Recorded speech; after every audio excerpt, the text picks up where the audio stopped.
Hello,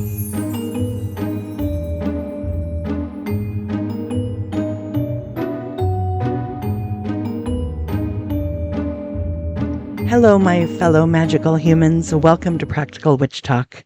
This is the show where we mix the mystical and the magical and remind you that no, you don't need a permission slip to be a witch. You just need a brain, a heart, and maybe a decent blend of tea.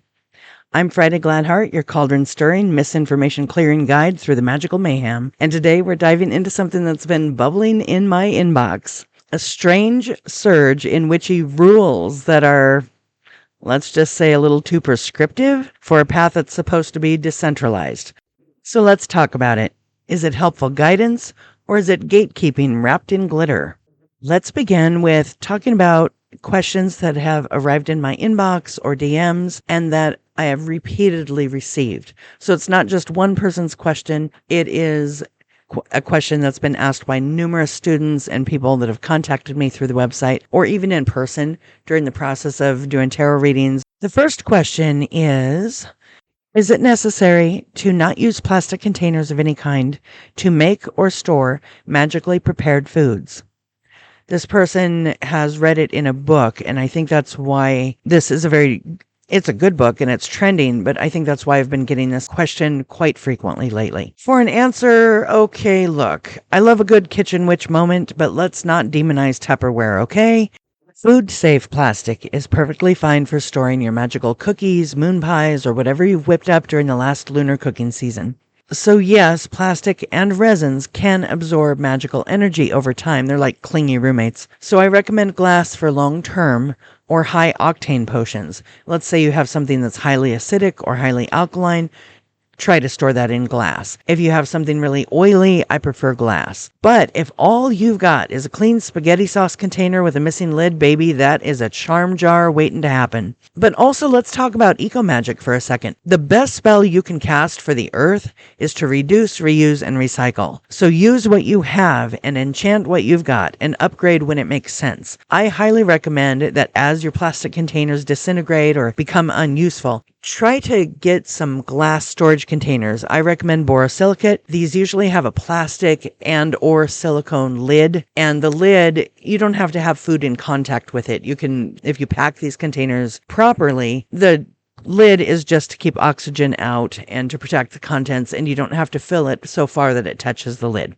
So my next question is, what about using food processors and microwaves? Y'all, if your KitchenAid is possessed, that is a separate episode. Otherwise, use your tools. There is a meditative, zen-like beauty in chopping every herb or every vegetable by hand, and I'll admit that. But let's be real, most of us are busy, and some of us have arthritis and mobility limitations. If a food processor helps you to whip up magical pesto for abundance faster, do it. It's not cheating. It's witchcraft with adaptive technology. And as for microwaves, they're all around us. 5G is a high-end radio wave that verges into the microwaves. They're not portals to the underworld. They're just electromagnetic cookers. Just avoid plastic inside them because nobody wants BPA in their prosperity muffins. And carry on with your magical meal prep. Microwaves, use what you have. There's energy saving. They can be very convenient. If you're making a lip balm or an ointment, it's an easy way to melt your oil and beeswax before you add essential oils. Microwaves are tools just like anything else. They're not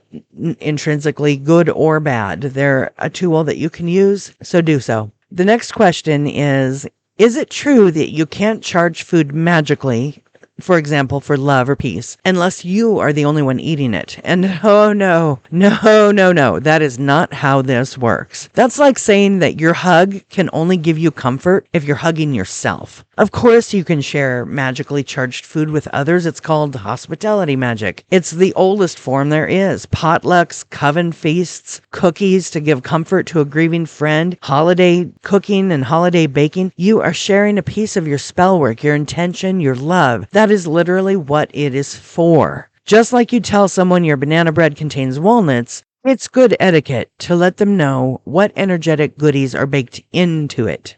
So say, hey, this one's for peace, this one has gluten, this one's for focus, this one has nuts, this one is double chocolate because we deserve it, etc. The last question for today is, I was told not to charge my crystals and stones right now because the energy is too powerful and too chaotic. And here's the crux of it, folks. This is that it kind of can all be boiled down to this question. Yes, the cosmic weather excuse. And look, I'm all for astrology. I love a retrograde rant as much as the next witch. But the moment that someone tells you the energy is too much for you to handle, that's not advice. That's control. That's a red flag. You are not a fragile little fern. You're a witch. If you want to charge your rose quartz during the solar flare with Taylor Swift song on repeat, do it. The only chaos that matters is whether the cat knocks it off the windowsill. Don't let someone else's superstition become your limitation. Witchcraft is not about memorizing arbitrary rules written by people who want to be your magical manager. It's about developing intuition, applying your wisdom, listening to your own spirit. So yeah, respect your elders for sure. Learn from other people's experiences, absolutely. But don't confuse tradition with authority, especially when someone's authority is based on scaring you out of your own power. You are the spell, you are the magic. The tools help, the books inspire, the content creator can be great, but the power, that's in you. So thanks for tuning in to Practical Witch Talk. If you loved today's episode, please share it with someone else who's had it up to their cauldron with magical micromanagement. And remember, you don't need permission to be powerful. Until next time, keep your herbs fresh, your plastic reused, and your magic practical. Blessed be and pass the cookies.